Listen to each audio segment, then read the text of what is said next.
All right, let's get this. Boom, boom. Start recording on the caster, which we forgot to do last time. And then we unmuted here on Restream. We are, because Phil can hear us.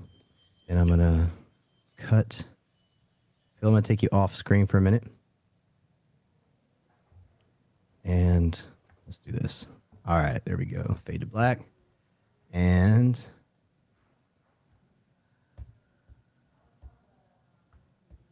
oh God. Oh Jesus, how do I turn that shit off? all right, I'm back. All right, I'm a professional, Justin. Yeah, I'm okay. sure. I just figured. I totally know what I'm doing. All right. Professional MEP engineer. Yeah. Yeah. All right, if you're just tuning in, which you are because we just started, we are here with Justin Whiteford, the architect extraordinaire. The one and only. Gang. Yeah. And Phil is on the line too. We're going to just riff with him and we're going to talk coordination and he's going to tell us how annoying we are as engineers. Oh, Yeah. Thank you. Please. Take autographs with these folks. Yeah, this is going to be fun because we've actually been with a lot of the folks that you've been working with lately. I mean, the past week we've been at Evans Construction, Urban Core Construction, and then Duke Dotson at that Kobe. Mobile Beach, yeah. Kobe. Apparently you're supposed to scream that out when you're Kobe. there. RP. Yeah, RP. All right, so what you been up to, man? Architecting, yeah. Yeah, how are you liking it? Are you thinking maybe you should just become a professional skateboarder or something instead? Yeah, I'd rather play skate all day than architect all day. Most days. Yeah, man, it is weird getting into the professional environment. Like whatever brought you into it versus what you actually end up doing in real life, especially as you get more and more experienced. Yeah. I feel like become very separate. Yeah, you're doing less of the things that you like to do and that you came to the profession to, aiming to do. Yeah, for sure. Yeah, and we were just talking about that on the way up here, actually. And you know, we'll talk about coordination, this and that, but just diving into the architectural person's perspective. We've talked to the GC and the developer. What brings most people into architecture?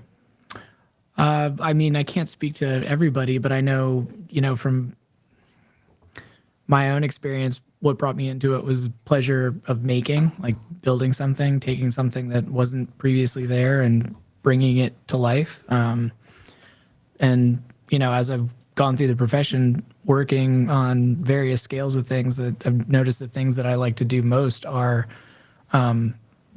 it's not necessarily like the on paper architecture, the, imaginary 3D world or sketchbook world. It's engaging with contractors and makers and watching the thing that you imagined yourself, like go into collaboration mode with somebody else executing it and, becoming a reality. Yeah. That's what keeps me engaged. And that's what originally sparked my interest in architecture, I think. Yeah. Yeah, you guys get a lot more of that than we do. So we're often, we just talked about with Duke, like how we're always part of the design early on. There's never really enough budget to kind of project manage it the way you guys can be continually involved. Mm-hmm. Or maybe you don't have the budget either. You just kind of get brought into it against your will. 100%. We try to accommodate it. But Yeah. You can only do so much. You can't just be on call, and it costs money. And that's why we'll get into the coordination too, because that costs money too. The amount of detail or the amount of correctness in a set is not cheap. No, It can be relatively sort of an idea, or it could be down to a Lego instruction set. Yeah, absolutely. I mean, I know, my previous practice in New York, we did levels of coordination that went all the way up to clash detection and, completely fully developed 3D models that were including nuts and bolts. Oh, wow. And here it's much different. The pace of most of our projects doesn't even allow for that. Mm-hmm. Yeah. So when you talk about coordination being expensive, the expense isn't necessarily money, but it's time. You're going to spend time up front, which delays the project, which costs real dollars. Yeah. What do you think, in your opinion, the answer is most likely it depends, but between design bid and design build, what's your preference? It definitely depends. I mean, we work on a pretty broad array of projects. We're not specialists. So between spec development jobs and office fit outs and restaurants and houses, like you're going to have a different answer for every configuration and even contractor, engagement. Like there's folks that we trust, that we know the product we're getting, that might push you into one agreement or set of, circumstances, or even how you draw. Yeah. Like I've learned the longer I've been in practice that the types of people and the team that you build affects how you might draw, like how you might attack a drawing set, or even the types of drawings that you might include or exclude. It varies depending on who's building it, who your client is, how much design build you're going to do, or how much, you're kind of making a catalog building and you're just identifying products and where they go. Yeah. Yeah. So do you know Jacob Comby? Is that how you say his last name? I think so. In don't Newport think News? so. He's from WPA. Oh, I okay. know you're from Norfolk, right? Yeah, I'm from Norfolk.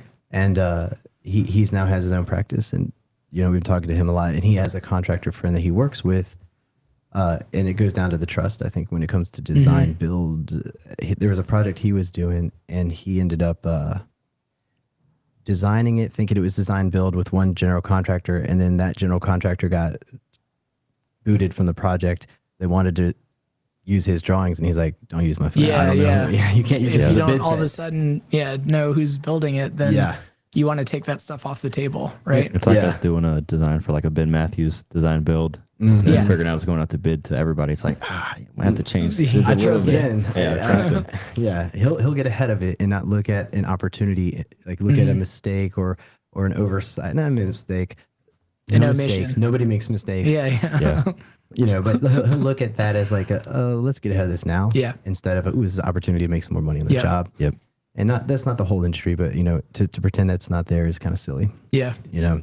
And that's kind of part of the podcast tour is I'd like to get in, in a few of these contractors, especially some folks that I've had relationships with that went like on our side a little bit south. I'd love to get them on the mic and just say, hey man, let's talk it out and let people know like what led to that disagreement from each of our perspectives. And then for one, let's prevent that in the future. Yeah. But for two, somebody we can learn from that. And Amrit was talking about right before this, and the idea that we should get owners on this to talk to them and their 100%. perspective. Is their knowledge gap of what to expect.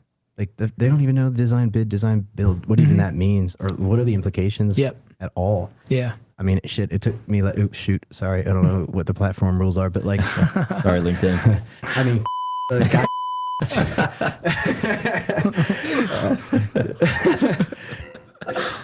so yeah, I don't even know where I was going. I distracted myself. About owners and design. Owners, their contribution to the risk of the whole project. Their lack of knowledge. I always compare it to like somebody doing a wedding. It's their first time, and that would be not my ideal client. Is that somebody buying something once, ideally in their life. And everything is important. Every micro decision is important. So every mistake is amplified. And so owners can be that way. Yeah. One-time owners, their first restaurant or only restaurant. Yeah. Church, religious facility, our first construction, this kind of stuff versus a developer like Duke or Monument that do this quarry. They've already gone through the decision-making tree, 10, 15 times and been burned, right? They know the risk. Yeah. They get it. They're fine with, and even Duke was saying their contingencies for smaller projects are higher than their larger projects because that was what I was hoping he would say. Well, I think a lot of those guys too, those lessons are based on whether they continue owning a building too, or whether they're building it to sell. Yeah. Right. And they've gone through the decision-making tree of, I've had to deal with this before. Like I've still owned that building. I'm still dealing with it. How do you deal with that as an architect? Because we engineers, we don't really give a shit what goes in the walls. Yeah. But you do care. Everything is important to your brand, into what you want out of it personally. Yeah. But you got a developer that maybe... I mean, there's a lot that goes into that too. Like, we have a elevated interest in building sustainably. And I think buildings that last a long time and that maintain flexibility over time and, stand up to being changed over time, make good buildings. Like, that's why all those buildings in Scott's Addition are still there and not being just torn down and bulldozed because they, maybe they weren't even designed for the flexibility that we've now given them in their new lives, but they're still there. Our goal is to build buildings that are there for a long time that don't end up in a landfill, right? So planning ahead, whether somebody's going to continue owning a building or not, is like a very high up on the checklist sort of decision-making factor that goes into a lot of our work. We struggle with it from the HVAC. That particular thing comes up a lot where I'm like, do you really want to value engineer I hate that word. Do you really want to feature reduce from your HVAC the ability to take moisture out of the inside of your building? Because if you don't, you're going to just rot this entire $40 million project to the ground. And it's just like penny wise, pound foolish. Yeah. Like, but the problem is if they're building it to sell it, like a flip, like what do they care? Yeah. And it becomes problematic. You know, it's like you can make the argument, like, do you really want to save like $100,000, you know, on something you want to own for 20 years? 20 years, yeah. And they're like, no, I'm not going to own it for 20 years. As soon as I close, I'm going to sell it to so-and-so. Yeah. Not to say all developers are doing that, but that is a business model, certainly, you know, or adaptive reuse, add value, add the equity, sell it to somebody who wants a turnkey. And then it's harder to have that conversation. And we always, you if I was in a room, I said that was with you, you'd probably punch me in the face. But what I'll say is like, don't put the grass on the wall this year one. And Justin's like, I need that that's part of my vision. Or whatever it is, right? Yeah. And it's like get the HVAC right or else you're going to destroy everything. Wait till the cash flow starts and get some of this stuff day two. And then it'll work, but don't sacrifice that. You have to pay up front for infrastructure, for sure. Yeah. And people that don't understand that are either people that haven't been burned by you know, destroying a building before, or they're just not interested in it, right? They're not interested in long-term viability of a building or anything like that. Yeah. Hey, Phil, if you're there, are you there? Wave at me. I can see you. Okay, you can see this. I'm going to bring Phil Brock in. Phil Brock from Permanent Phil Brock. And there he is. Wow, Phil. They love you. Yeah. I know. Now you can't This see always it happens on your side, but it's a split screen. Yeah. So welcome, Phil. If you've been listening in, do you have any specific questions for our expert architect here? Any contribution? I didn't mean to leave you out there for 15 minutes waiting to come in. No, it's fine. It's fine. In the I rain. don't mind at all. Yeah. Yeah, you know, I think the biggest thing is just there's a whole world of stuff that happens before we usually even know a project exists, and that world is pretty fascinating to me. You know, we'll get a variety of things from like a fully done stamped permit set from somebody, and they're just like, here you go, can you go ahead and do this now? To like a weird feasibility study with like a bunch of notes from a landlord letter or something like that, and you know, we're having to decipher that. So it's like there's this whole realm of things that get developed like up to a certain point, and then eventually we even know that project exists. So I guess what I'm curious about is, what does the process look like for you? Because for us, like the revenue, like if we're talking about like revenue of projects, it's kind of usually ready-made unless we, for some reason, have, which is not typical, really gotten involved early with like feasibility studies and that kind of thing. Yeah, I've had this conversation with usually with new clients a lot. Some of them are wondering like, when do you start making money? Like, should I be paying you for this upfront work? I mean, we help so many people even find their spaces through references and things like that. Like go find their buildings. We're not getting paid for any of that because we're, you know, holding out hope, and architects have to be hopeful when we meet new clients that this is going to turn into a project. We just have to find the building for you, and then we'll make a great project.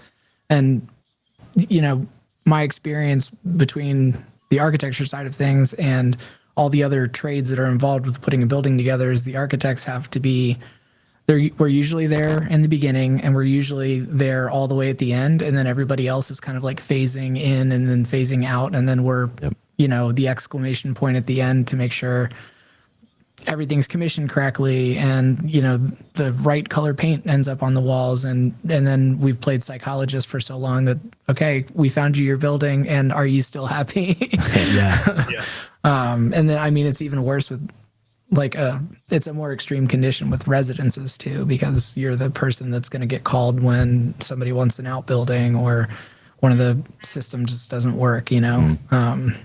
Yeah, or you there's get a leak, stuck. God forbid. Stuck in the middle of everybody's problem, and Yeah. especially if you recommended that person, now it's such a political battle Yep. to deal with those relationships on the fly, and you just kind of get stuck with having to do it. Yep. And we also feel that, but not as much anywhere close to the architect or the GC. Yeah. in And that. for those reasons, I've even found myself sort of giving back up to new proposal work and stuff like that. Like, why does this cost what it's going to cost when I only want to spend this much money? And my answer generally these days is because I can see and I can tell you how much time this is going to cost. Yeah. I'm not really quoting us a solution for you based on value that you're going to spend. I'm anticipating this is going to take 2 years, and Yeah. this 2 years is my time is worth X amount. Yeah. And Yeah. I mean, it makes a stronger argument, to be honest, when people want to beat you down on price, because the argument from my standpoint is, okay, you don't value my time the same way I value my time. Yeah. And, you know, then it's a more difficult argument, or it's a really easy one. This is what I value my time at, you know, agree or disagree, you know, and that's an easier statement when you're dealing with a repeat client, to be honest. Like, Yeah. they've gone through the process with you. They know how hard we work Yeah. for them, and they see the value in it. And then it's not a back and forth conversation. It's like, yeah, that's reasonable. Yeah. Most architects don't get into architecture to make money. That's the other thing. Like, we're notoriously bad business people. Oh man, I was just talking. We were talking about just this. You're inspired more similarly to the way a musician or an artist is inspired. Like, I'm guessing. Yeah. You know, and so you don't get in it the way I got into it. As I got a music degree, right? I got a piano degree, and then I was passionate for it. But when it became a job, I kind of started like resent music, and it got tiring. I recorded all these bands. That's why I kind of know a little bit about audio. I was producing music, and kind of started to suck because it wasn't why I got involved. And now I'm doing other people's music and making them sound fun. It's Taking fun. the We're magic away. but you know, it's surviving that and all the number of beers that you had to drink just to party with everybody that wanted to be in there. I couldn't even live that way. Yeah. But anyhow, so I can relate to that because I picked up the guitar for a very different reason than I started reading equation books. Right. You know, I'm just like, okay, this is easy transaction. I can just do engineering. But when you're in an industry that's, first of all, very litigious, but also very like practical, we need a permit, we need this, a timeline. It's all just very much different than I want to build this beautiful, sustainable space. There's you a know? lot of really straightforward math problems that have to get solved with building a building or renovating a building, right? And that's like generally not what we're interested in. But we understand it's like the actual backbone of how something happens. Like there's a pro forma that makes the thing worth doing, right? And it's financially based. And very rare does a project come along that doesn't have some version of that. That's like a common across residences, commercial buildings, institutional buildings. They all have like, they need to be able to financially survive. Like somebody's moving into a house, they're not going to empty their whole life savings into it, right? They need to be able to sell the house at the end of their life to add an added value. Did you went to tech, right? Yep. Do they include in the architectural program like economics and underwriting and lending and all these kind of No, topics? and I served on the board there for the School of Architecture for a number of years, and that was something I always advocated for. Like a basic business class should be, and like at a standard, something you take either year 1 or year 5, like an introductory to business. Yeah. You are going into this profession. It will have a salary. This is how you make that salary happen. Because it's something that I didn't even really come around to like being actively involved in until I left my old job and came to work at Fultz Singh. Yeah. You have to really nail down what value you're worth, how you want to make enough money to live in a certain part of the world, right? Where the cost of living is always different. Yeah. And then back that up with X number of projects that are X value that are going to take X time and make that all work together. Otherwise you're just in a grind and you're not going to want to do it. Yeah. What bothers me is that we are effectively like lawyers, building law interpreters, but we fight to get like a $95 billable average at the end of the, if we're lucky, we get $15 an hour, and then lawyers are just cranking $500 an hour. Yeah. I'll get an invoice from my attorney for talking over 10 minutes for like $300. I'm like, you know how hard I had to work to get a damn $300? Yeah. And I'm think kind of an about that. attorney. And I spent that same hour that you did. I'm like, you know. I wish- Anybody thinks about that before you call a lawyer. It's like, let me get my ducks in a row Yeah. so that I can make this phone call as quick Very as possible. efficient. But us, no, people call us all day. Well, one of the objectives on this tour is to get everyone's perspective and hopefully get everybody listening and contributing to it, to respect what it is we do know and what we should be doing, and more importantly, what we shouldn't be doing. I don't need to be at this meeting, but I should definitely be at that kickoff meeting in construction. I learned that recently. I need to be there to be like, hey, Kurt, those assumptions, I'm fine with them, but just so you know, on my drawings, I have this and this and this. And this just happened. Then I could look over dots and say, hey, we have this conflict of assumptions between what we thought and what Kurt's saying. Yeah. Good thing we haven't started yet. It shouldn't impact the overall budget, but understand this risk is present. Yeah. And do you want to go ahead and pay for reducing that risk, or do you want to just roll with it? Yeah. You know? Yep. And they said, well, let's roll with it because it's a smaller project. You're talking about the ductwork, this and that. It's going to be fine. It's not like a major infrastructure problem that'd be $5 million but that conversation, that one meeting is just game changing. That 1 hour, that's the one worth being there for us. And we got obsessed with like revision, free change, this other stuff. And it was just like burning us out. It's like really not adding much value, just being at a meeting and giving people a little bit of guidance about how to approach it from our perspective. And also setting the expectation. Like what is the goal of your space? Yeah. Has it been done before? Can you point to a picture of it? Okay, that's the expectation we're going for. Yeah. And this is X, Y, and Z. This is what those expectations trickle down to. Yeah. It means like this type of ductwork. It means these type of lighting controls. It means these architectural finishes if you want to stay durable or whatever, you know. How do you think about coordination from your perspective? What is an example of a well coordinated set? What let me ask it this way. What should definitely be included in coordination, let's say from MEP with you. Yeah. And what is okay for not to be included and be delegated to a contractor? I think like when I think of a coordinated set, I think it entails that meeting, like that first kickoff meeting before anybody starts drawing. Well, it's usually before you guys start drawing. Like the architect will lay out a space. It's got different uses, right? And different volumes per se.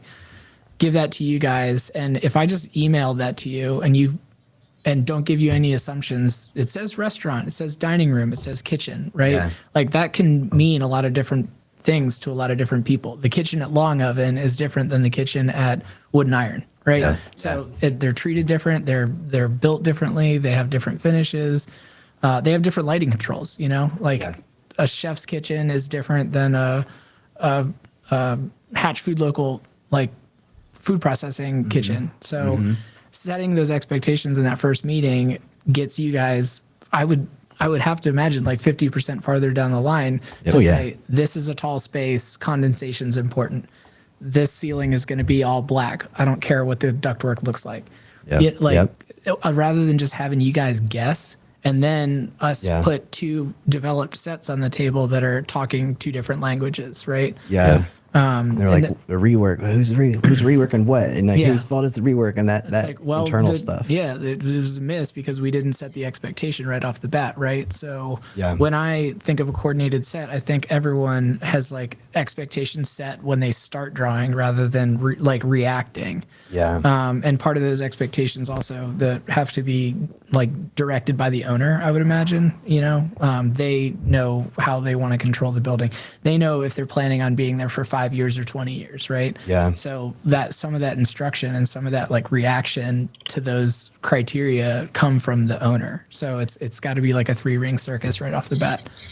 Ashley was talking about at Urban Core how she likes to, without wasting everybody's time, get as many perspectives into a project as possible. And I understand that that's the balance. It's like we can't have everybody at every meeting. Yeah, for sure. us, that trade contractor on a design bid project, just a couple, 3 meetings during the design to just be like, hey, that's a really dumb idea. Because did you think that, how the hell am I going to hang this? I mean, you know, we don't, I've been telling people, well, we just say per SMACNA, whatever spec it is. We don't really open it except for a couple times to do a few calculations, this or that, but we're not the fabricator that has memorized that SMACNA handbook who can say, I can tell you that's not going to work right there. Yeah. It's just not going to work. And I think the industry assumes the engineer knows a lot more about building than we do. Well, I think the folks in the industry that haven't been in it for long enough that have really high expectations of like initial sets being coordinated or something like that, either haven't built a building before or they're not managing their decision tree well enough. Like sometimes you guys are designing while the structure is still being figured out. So how are we going to plan for duct runs and things like that when we're like rotating beams 90 degrees, when we're like pricing out whether we're building this thing in steel or wood? You know, those are major changes that affect all the other trades, you know, when it trickles down to things. So you're either going to, it's like what we were talking about up front. When do you pay for it? You're going to pay for it in time, or you're going to pay for it in money. Like how flexibility costs money, or a combination. The farther down the line you get, you're paying them both. Yeah, for sure. It's like delays, the construction. People are. How many times we got that email being like, they're about to walk off site. We need this RFI answer, this or that. It's like, man, that RFI could have been just completely avoided if we just had a couple meetings ahead. Yeah, like 4 months prior. Yeah. We've been telling people we don't hear about the project between the time we design and the time there's a change order. That's a hard part too. Like, I mean, there's not enough time in the day to be like, hey, remember, 4 months ago when you guys designed this? Well, I just looked on site and there's all these fucking problems with it. This is not working at all. If I hadn't been proactive about telling you that, then, you never know. And then you go design it 4 or 5 other times in the exact same scenario and be like, I did it on this project. Yeah. So, post-mortem, I think is what some people call it. Like it's part of project closeout to be like these problems arose. And here they are organized from the biggest problem to the smallest problem. Let's not duplicate these problems in the future. And because of the pace of the industry right now, post-mortem doesn't happen a lot, I would say. Like delayed.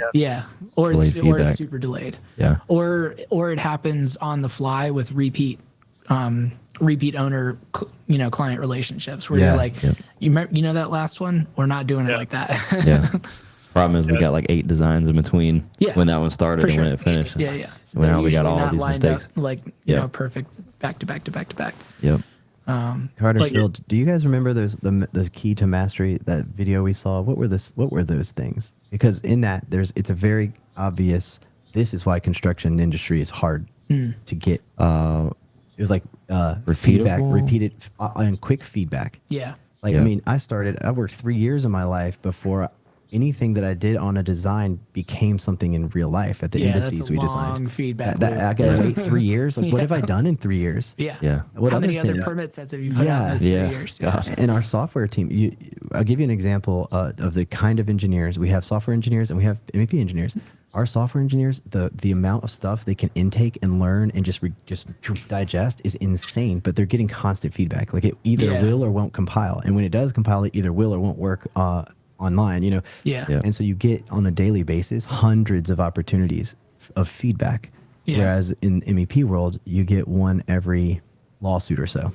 You kind of have to, I was going to say earlier, like that when we first started, I know for me, it always felt very transactional. And so the coordination wasn't really even a thought. It was just, here's this thing.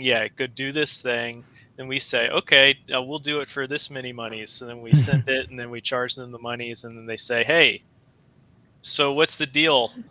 And we're like, yeah, but we did that stuff already. So over the years, of experience with it, it's clear that a transactional way of doing it is very short-sighted. It's only going to lead to way more issues to deal with down the line. Like if the simpler you're trying to keep it, really the more you need to be talking to people and just having conversations and setting expectations with people along the line. And the more you do that, the less issues you'll have later on.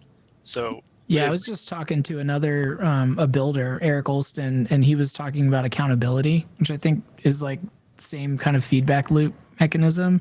And if I was him and I had to explain why, my fee was X, he gave the best answer he could. He's like, I'm the person that's literally on site holding everybody accountable. He's providing the feedback loop that results in the end quality that was set by whatever, series of conversations were held about expectations. Yeah. Yep. And, I don't know that level of feedback is as immediate anywhere else in our profession, because projects take a long time to develop and build. Like construction takes a long time, especially in the city of Richmond.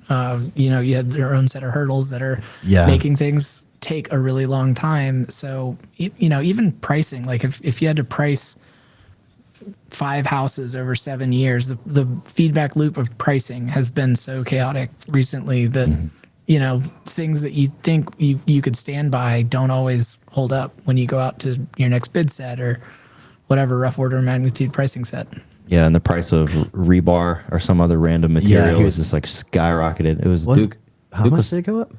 He said it made a $2.2 million project go up $400,000. Yeah. Price of rebar. If you think about the last 4 years in particular, plywood went from $15 a sheet to over 60. Jeez, man.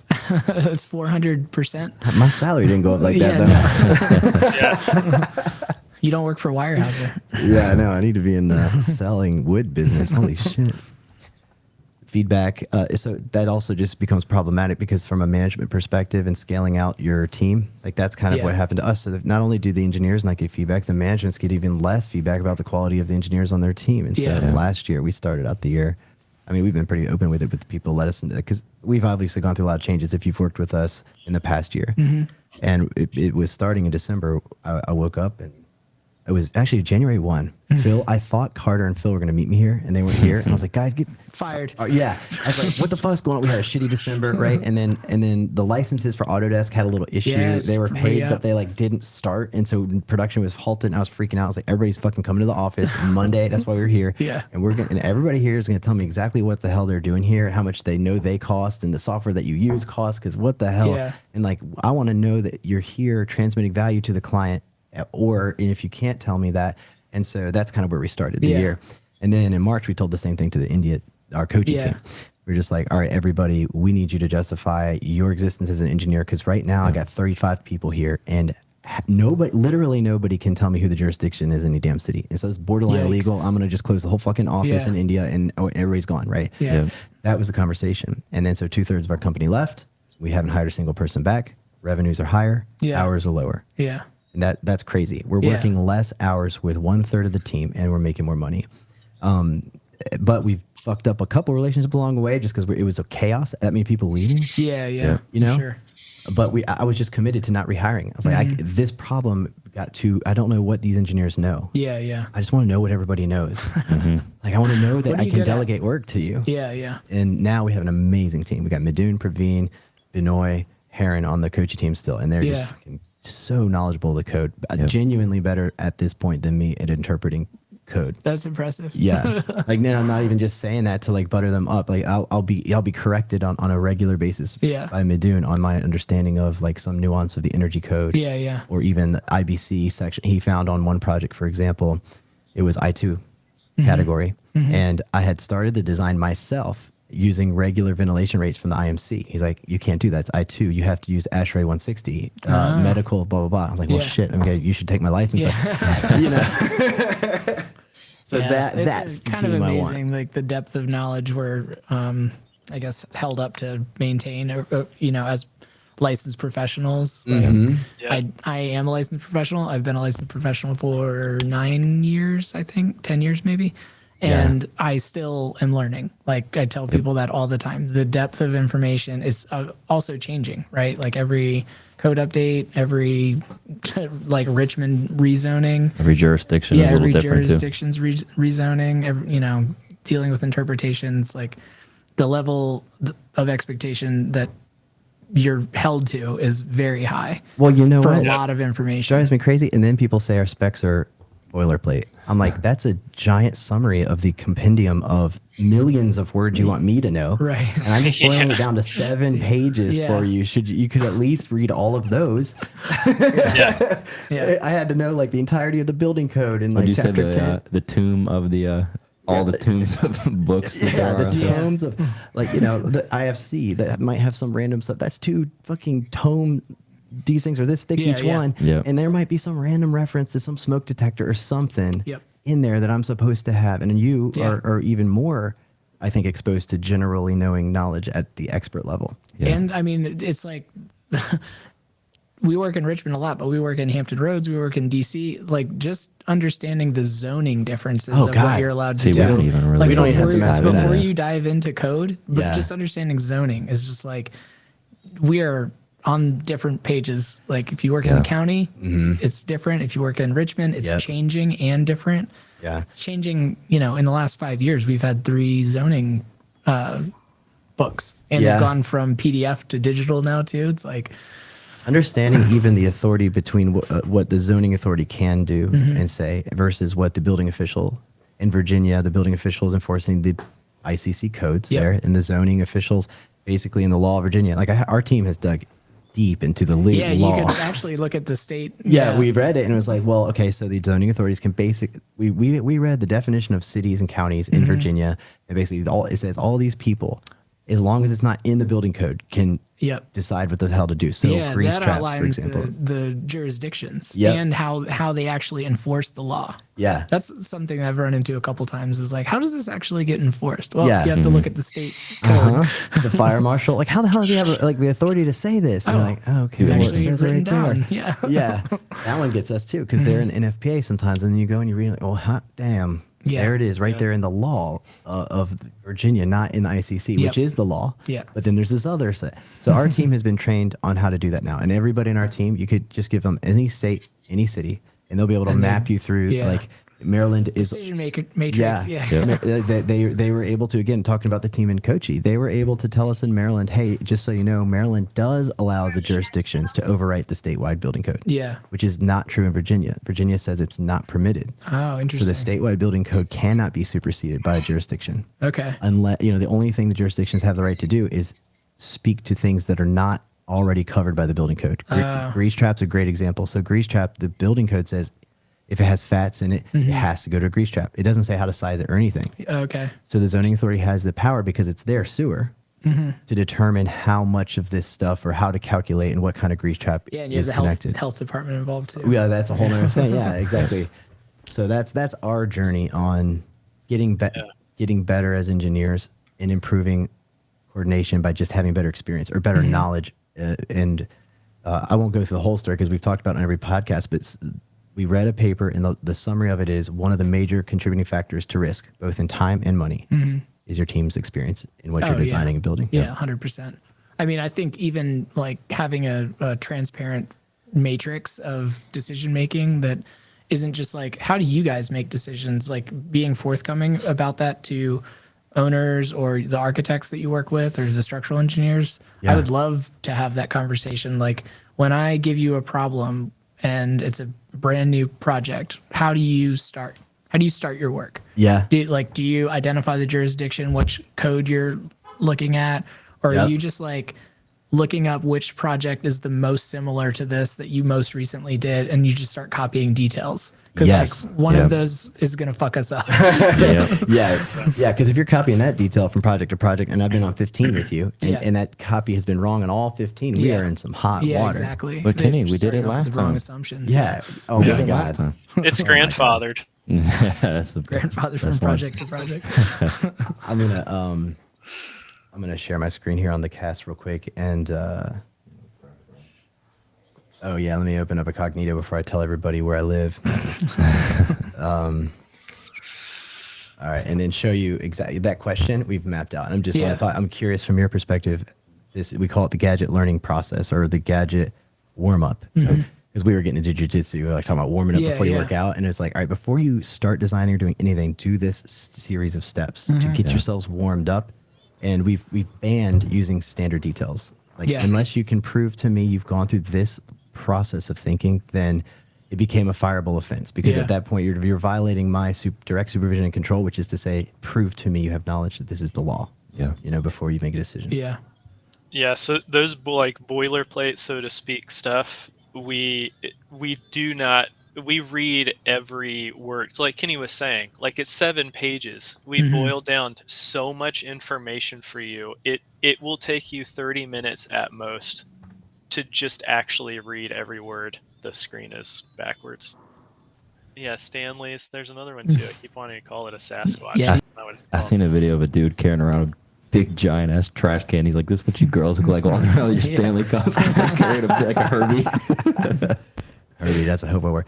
All right, I'm gonna abandon that idea because I can't find the damn website. But the general is it's like 10 steps. It's first, who signed the contract? Like, who are we under contract with? Because we got burned a few times just working with Fultz and Singh, not intentionally on any way, but like we would maybe follow some guidance from you guys, but we're contracted directly with somebody else. Yeah. And be like, oh shit, we need to make sure we know who is going to need to approve. Yeah, that's always a funny one too up front. Like we were small at first, so we weren't wanting to be the bank. So a lot of our consultants were contracted separately to the owner, which in a private residence means one thing, in a spec office or commercial development means another thing. So we're telling you one thing and the owner actually wants something else. Again, failure to manage expectations up front leads to confusion. And usually, like, when you're contracted directly to an owner, the owner just assumes that you're working in close collaboration with the architect and structural engineer. But like, does your proposal say that? Does your contract say that?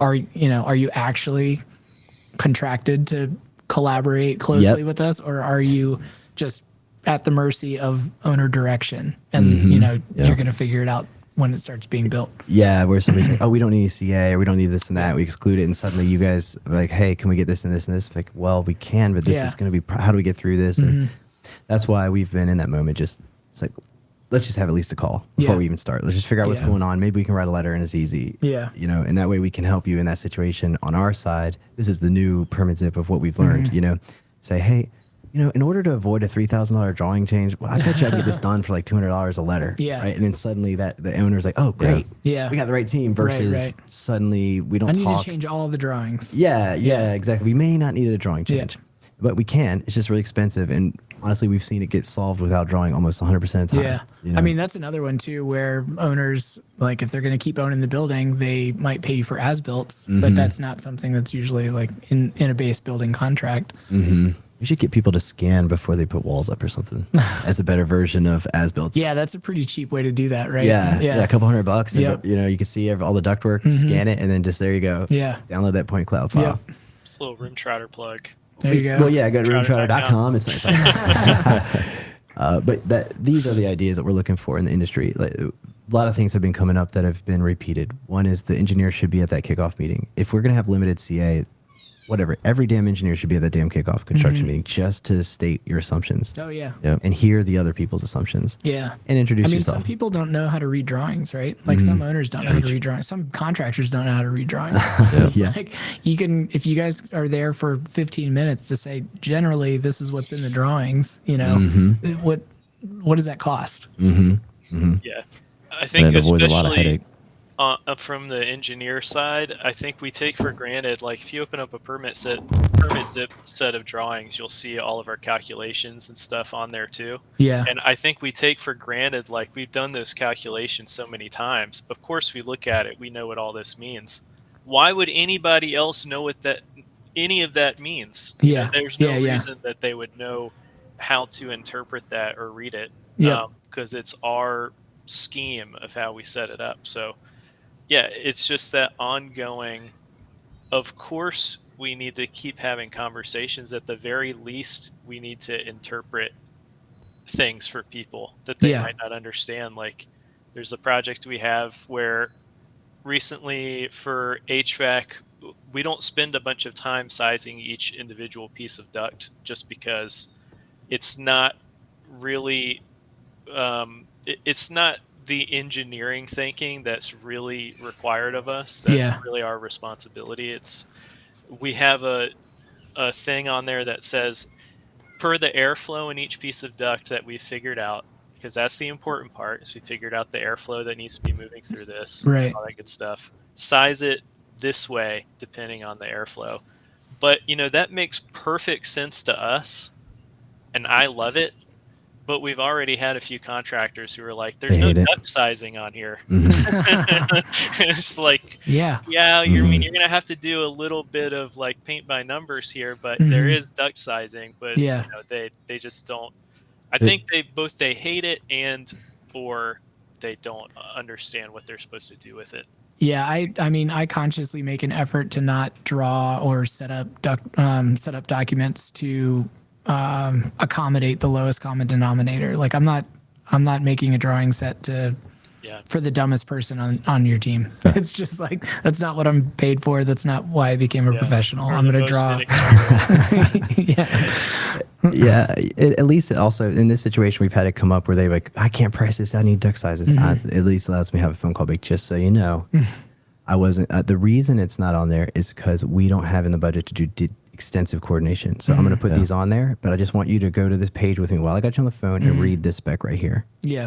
This coordination drawing is no small effort. And if you're going to exclude it, we need to be on the same page with the owner about this being excluded so they can expect to plan for more contingency. Yeah, yeah. You know, they can make that decision to pay for it or not and just be upfront. And then that way there's a little bit of trust starting with that relationship instead of being like, I can't price based on your shit. Yeah, like, well, you don't read my spec. You know what I mean? Yeah, yep. Yeah, it starts off, if you start off on the bad foot, you know, it's hard to gain traction back. You know, ultimately the hardest thing that I just don't know how you guys do is just the level of patience you need to deal with just daily bullshit. Yeah. Yeah. GCs too. You're a bullshit filter too for everybody else on the project. Yeah. As recent enough as yesterday, we were at Muse on opening day, and the sync had a 5-minute delay. That's something that Duke didn't like, and he called James. Yeah. That's something like sync you know, wouldn't and turn like off. the opening CO, everything. Like, of course it would be. Yep. I told him I was underneath the sink trying to see if there was a setting, and then somebody walked in. I was like, did somebody fuck with this valve? No, we are. I mean, it's like another thing that you don't learn in school is the architect is the first person that gets called, whether it's like the building's half fallen down. It's like, well, I didn't design the structure. You're still getting the first call. Yeah. I get it though. A natural, you know, you buy a house. Couple of months after, it's like, should I call my realtor and ask her if this is something that she can do? It's like, no, she's done her job, you know, but it's just such a natural reaction. Yeah, totally. I mean, it's like it's like what warranted products even. Yeah. I'm calling the architect. Yeah. Please help me. I don't know what's going on right now. I mean, I talked to Armored that a few times. Like, we're just trying to get billable rates up. Like, we were last year, we were $15 an hour. He's like, it's better than us at $5 an hour. You know, just joking around. But it's like, because I think what he's alluding to is that it's like, having to pick up the phone for everything fucking thing. Yeah.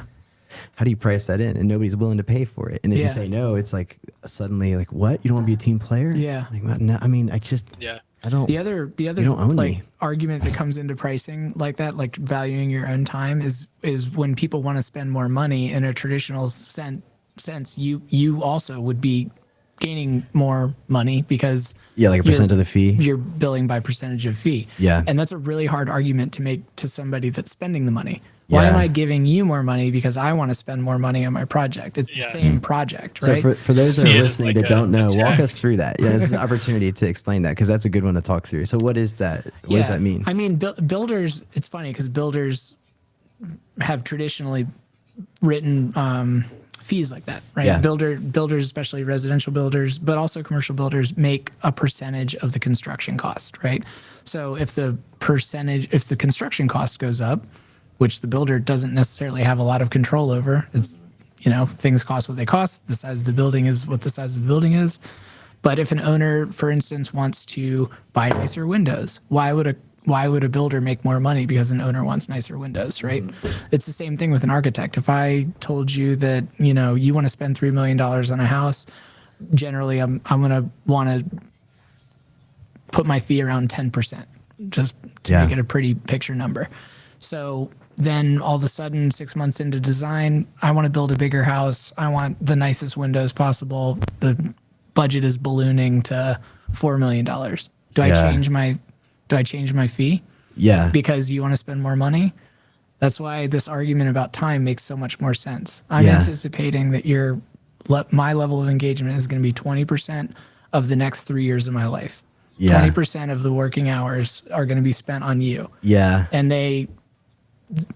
I just don't get a lot of pushback. It makes so much more sense to people. Yeah. This is what my time is worth. Like, if you want to make a $10 million project or a $4 million project, I don't really care as long as it's roughly the same size and I'm drawing the same number of drawings. Like, you know, I'm not going to do an airport for the same as a house, but like at the end of the day, I know roughly what something's going to take effort wise. Yeah. And I'm going to qualify that in my proposal. And if you delay a year, I'm going to amend my proposal. If you want everything shortened to a 3-month effort, you've gone from 20% of 3 years of my life to 50% of 18 months of my life. I'm going to change my proposal. Yeah. It just makes so much more sense to me too.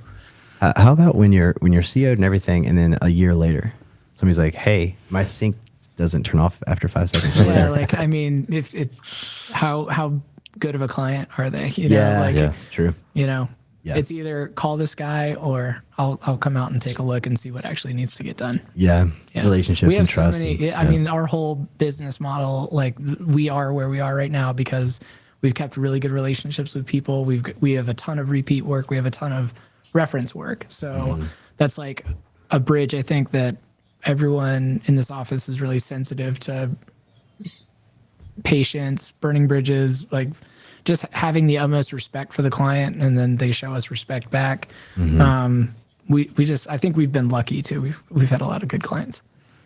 Yeah, and you guys are, everybody that we speak with speaks highly of working with you guys. And, you know, I know we've been through a bumpy road between Permazip and Fultz Singh in the past, you know, year and a half, because we've been just completely trying to go through an identity crisis here. Yeah, that's tough. And it was mostly just like the talent and the skills. I was like, well, I can only focus on one major thing at a time, and the engineering is the one thing right now to get right. Yeah. And then get that right, get it back, and then, all right, now I got engineers that do just some damn good engineering. Now let me go figure out what the hell happened during the past year with everybody. Like, Yeah. And I mean, I think I would say the same thing about our office a couple of years ago. We went from like 2 to 7 people, and like just that weird growth was all like, whoa.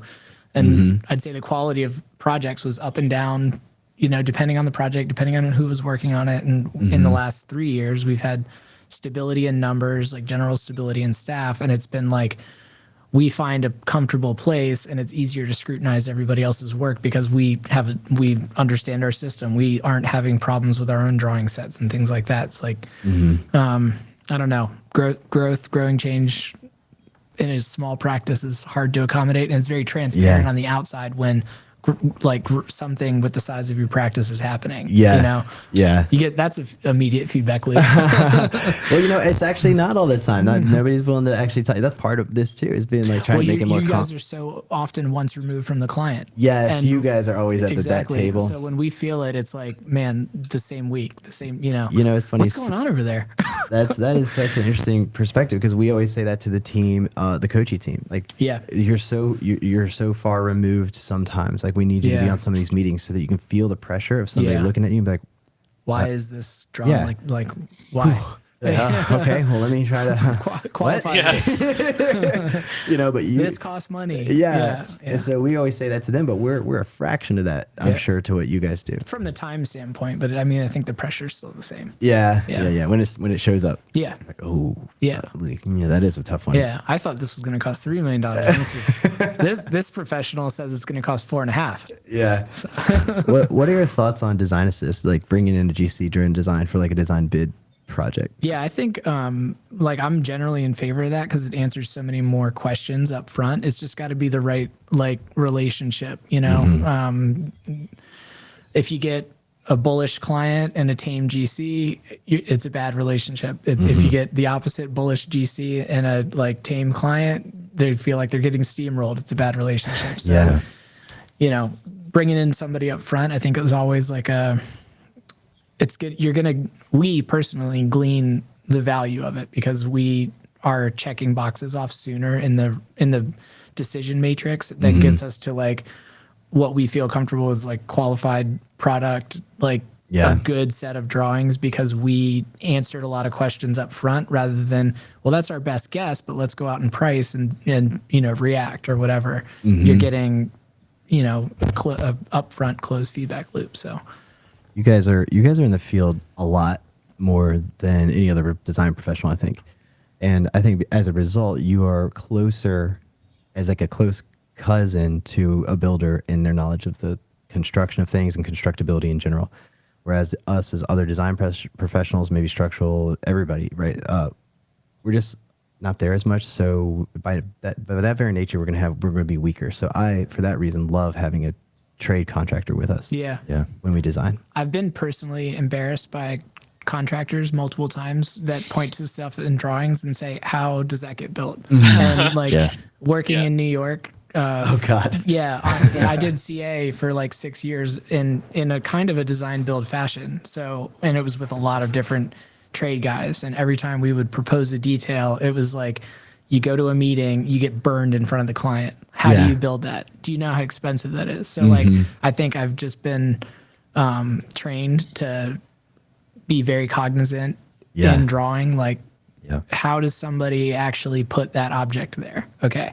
With like, let's understand that as a baseline for doing good work. How does the physically object like get there, get installed, and be configured the way it's shown on the drawing? Because if if you can't answer that question, you're gonna get laughed out of a room if you're in the wrong room. That's us. We'll show a 300 kVA transformer suspended from a ceiling in a closet. Someone's like, "How am I supposed to hang that?" I'm like, just I don't know, put hang hangers. That's where you come in, man. Have you 1,000 guys pounds? been to the Wood and Iron in Short Pump? We just had had beers right before we came over. Did you go to where the transformers are hung up in the back of the space? No. Oh, I mean, it was probably like a $2,000 steel construction. Really? We'll have to There's go. like a little steel structure. Okay, with a fine, catwalk Justin. We'll and go diagonal afterwards bracing. for beers. Yeah, You can yeah, miss yeah. us. We'll all go check it We'll out. have a beer. No, I would like to Perfect see that. example of that, though. I would like to see that though, because it's so easy for us to just show it as suspended, and everyone's like, "That's not as easy as it is and on that building paper." in particular had like a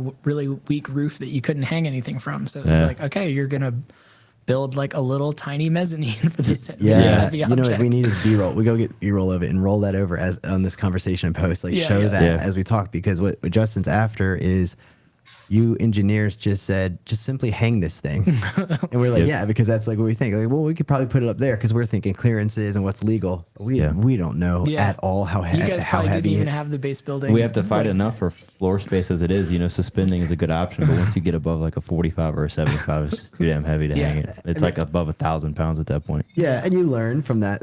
But generally, engineers, that there's just going to be a blind spot. And I don't mean to speak for every engineer. If you're an engineer out there listening and you know this, then you know this. But I've just noticed that engineers aren't as exposed to the field conditions and don't think about it as much. And so we just think about the code. We were like sitting there reading all the different conditions of clearances and where conductors can be and how not to have a fire and all this other stuff. And then next thing you know, we have something so obviously dumb as like a 20-ton elephant that just dances on a roof. And then it's $3,000 of steel. You know, and we're like, oh, all shit. of a sudden, Yeah. Whereas that trade contractor, Ben, would have been like, oh, do you know how heavy these things? Because they use that actually to lift these things, get them off with a forklift or whatever the hell you do with a crane. I don't know. Yeah, I think even the contractor on that one was like, having to leave a really wide berth so that the things could get in the building and be installed where they were going to, be installed. And I mean, I think that's reflective of a little bit of like why probably a lot of people get into architecture or engineering. Like some people go through different routes. Like my route specifically was I like putting things together. I like I like Legos. I like cars. I want to know how the thing goes together. It gets taken apart, gets put back together a different way. Yeah. And like that's reflective of why I'm in the field a lot, because I enjoy it and I want to see all those things actually happen and understand them. And like maybe engineering isn't so closely associated with building construction, like the joy of building construction. It's more like problem solving or something like that. And you've solved a problem, right? Yeah. The electrical load was accommodated correctly, and an object that accommodates it fits in the space, right? There's a problem. loud, Hot, and heavy. You're very, very right. A lot of our mental space exists in like essentially things you don't see. It's like this chart that it tells you how much moisture content might be in the air, and you have to go from point A to point B, and it's just completely it's dark matter, right? It's just the space between things that we're messing with, or it's electrons moving, and so we really are so deeply there. Now structural might be more physically connected because of that, but still they're thinking about stress and loads and like these imaginary models that represent reality and then aren't necessarily reality. It's like the age-old question: is 2 + 2 4? Is 4 a thing? Yeah. Does it exist? Is it a number? Is a number a thing, right? Is all what we do and where you are is more directly, immediately related to physical, real life human beings here things. But if we fuck it up, then you feel it. I'm not going to let the structural engineers off though either, because I've done stuff with structural engineers before where you're like, this is a post and beam building, right? Okay, yes. And somebody puts up the post and beam building exactly as was drawn on the structural engineer's drawings, and the thing's racking, twisting, beams are deflecting. Yeah. And it's like, okay, structural, you call it the structural engineer. Hey, this thing's twisting like crazy. Well, we don't do means and methods. Is it braced? The means and methods. Have they, have they put up the other walls yet? Well, it's a post and beam building. It doesn't need the other walls, right? Yeah. Yeah. See, this is it, man. This is what I would just love us to say this stuff to each other a lot more often, because we'd be better. This is a ridiculous comparison, but Mr. Beast on the YouTube, when he talks about making good videos, he's like, find a good friend that'll roast you and tell you the truth. Otherwise, we're just I call it glad handing all over, like you like LinkedIn, like good job, you're all great. It's like, no, we all kind of suck in a lot of ways, and just fucking tell me that shit. Yeah. And this is hopefully a way for us to kind of go out there and be more honest with our experience, to try and encourage other people in the industry to do that, so that we are all improving. Yeah. We try to like round out our even our Instagram presence with not just like pretty pictures of architecture. Yeah. Like, here are things in the field. Yeah. Here's us learning a lesson. Yeah. Architects also have cooler Instagrams just by definition, because the buildings are interesting. They're cool things to look at. Well, you're especially Fultz Singh. Yeah, unless we fucked it up with all our... Yeah, unless that ductwork's just sitting there, or like emergency bug eyes over the egress. Bug eyes. Oh, those are the best. Yeah. It's the biggest, ugliest one you could find. Or I think it was a project we work with, and we just, this is such an engineer thing, put the over the egress outside the door, just a light. It's a combo fixture. Just put it there, and then it's installed, and you're like, Kenny, what the fuck is that thing? It's like it's not lined up with the facade lights, because it has to be closer to the sidewalk. Yeah. It's the emergency egress light, Justin. Yeah. Damn it. Yeah. But okay, so there was one thing I wanted to dive into before we wrapped up. What was it? Oh yes, here we go. This is a question. You want me to roast you? Yeah. Yeah. You can't do a kickflip. He had to go there. Man, we're gonna get this on camera. I can do a kickflip, because my belly will shake a little bit when I land. All right, roll the B-roll. Yeah. Let's see Kenny's I'm bringing my kickflip. skateboard in next week. Do you skate? Yeah, not anymore, but I used to. Can you do a kickflip? Yeah. Okay. Oh shit, we are totally. We should totally do that on there before we go. Could do a pop shove it last time I tried. Yeah. We'll go back here. All right, so we are always told that mechanical didn't coordinate, which is, to be fair, right a lot of times. An engineer. It's one of the harder things to coordinate. Yeah. Plumbing is one of the easier things to coordinate, right? Yeah. Electrical somewhere in the middle. Yeah, electrical just doesn't even, you guys don't even have to give a shit. You're just like, just get the conductors wherever. Yeah. Easy. And when you see it in the field in a multifam, you see all this, SE cable. It's this fucking big around, but we don't ever have to draw that. Somehow electrical gets a pass on that. But we on ceilings, so architects like you, design beautiful buildings, things that are extremely interesting and just pleasing to look at, and also be inside, all of this, right? Well, what comes with that territory are tall glazing, just glazing everywhere, and ceilings that are 55 feet tall with this much space for ductwork. And then we are told that we didn't coordinate. And so how do we are often blamed. Another thing that comes up is envelope issues, which may not even be your problem. It's a historic building, you got exemption, and that kind of thing. I mean, I used to gripe about this all the time in Scott's Edition. Like every one of those DHR projects, DHR regulations and the people that are even reviewing the drawings are, I think, sometimes putting like thermal performance or building energy performance so far in the back seat, because you have to leave certain things exposed or not touch certain things, reconfigure exactly like it was. And it's like brick walls don't insulate well. Like single pane float glass is not a good insulator. We're going to have moisture issues. How do you deal with it? Or on the case of a roof with a spur, we did the study for them. Re-insulating like saved them 60 or 80 tons. I forget. It was a lot just to re-insulate that roof. Yeah. It's like, do you really want to not do that? Yeah. I mean, geez, you might as well heat your Gracie garage, with no window. So the question is, you are always after high ceilings. Everybody wants it.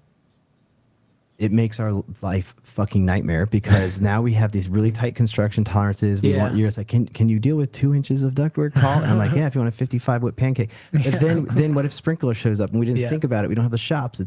So we're starting to. That's a particular coordination. Yeah, that one. Sore thumb. Yeah. That one shows up and everybody's like, so, sure, the sprinkler's here now. Yeah. Like, they just get to show up to the party. For sure. Respect to the sprinkler guys, though. No disrespect. But, like... Get on board early. Yeah, we'll get you on the podcast. You can host the HVAC guys. So my question is generally, like, shouldn't we, especially for, like, commercial, something like this, where lower budgets, there's not money for coordination, shouldn't we be entitled to more construction tolerances and say, don't do that. I think a lot of times what happens is that there's a break in reality from drawing to what's designed and what's going to end up in the field. Like, this is a particular perfect example, 310, 322 Brooklyn Park Boulevard. Yeah. You guys designed a duct system that worked with the structure. It worked on paper. You go to shop drawings with the truss fabricator. The truss fabricator has made a massive hole for the ductwork to go through. That works. The hole fits the size of the thing that is on your piece of paper. The HVAC guy comes and says that duct will not work. Oh, Jesus. And so that's what design assistant. So then that giant hole gets not used. Yeah. And I think this guy ended up running 5 8-inch ducts through all of the diagonals of the truss. Yeah, we've had that happen before. And it's like, okay, so I spent all this time telling the structural engineer to put a hole in all the trusses. Yeah. I spent all this time reviewing the shop drawings to make sure the hole was in the right place in the trusses. Yes. And then I go out in the field and it's like you've done something completely different because the guy that installed it or the guy that quoted the job either doesn't agree with you or wants to do it his own way. Yeah. It's just like all you can do is throw up your hands, right? So since I know because I'm a professional engineer, and I definitely know why that wouldn't work. Could you explain it for the people that may not understand why it didn't work? Just want to make sure you know. Yeah, for the listeners. So I think what you guys drew was like a 20-inch duct, maybe. And it's trying to fit in a 24-inch truss. Yeah. The 24-inch truss is measured from the outside of the truss to the outside of the truss. So the truss is made out of 1.5-inch thick members on the top and bottom. You've just lost 3 inches. You have a 21-inch gap now. Yeah. But when you do a box out square, you also need to reinforce that square. So it gets another layer of 1.5 inches. And so now you've lost 6 inches. Man, a lot of tolerances right there. That's a good example. The construction tolerance, man. Right. We shouldn't tolerate no construction tolerance. This is the thing with truss design too. That the structural engineers generally get off the hook with is like this truss design is delegated responsibility. Yeah. Meaning the structural engineer says it can be done in a 24-inch truss. Yes. The person that's going to design that truss is somebody else, and they'll stamp it. Yeah. And they'll do that with hoods often. So you know the deal. Yeah. So the guy that is designing and owning the engineering of the truss is saying, well, to make that hole work, I need to take 6 inches out of the depth of that hole. Now your 24-inch, depth that you had is 18 inches. Yeah. And if the duct is 20 inches, you've fucked it up, right? Yeah, so now you can change the proportion of the duct. Maybe it's not a circle, maybe it's a square, maybe it's a rectangle. But like you're in reaction mode. Yeah. You're not in everything is perfectly flex duct down the freaking things wherever you can get it. Yep. And you're like, why did I spend 5 days of labor? That was a mini project, right? Billable hours, that was thousands of dollars, literally thousands of dollars. So man. How do you avoid that? You get burned, you learn the lesson, and you move on and try to make it better the next time. But you take that forward because you've seen it and you know trusses now. But your next HVAC engineer, like I've of course, like I said, I knew exactly what the problem was. But and now our listeners do.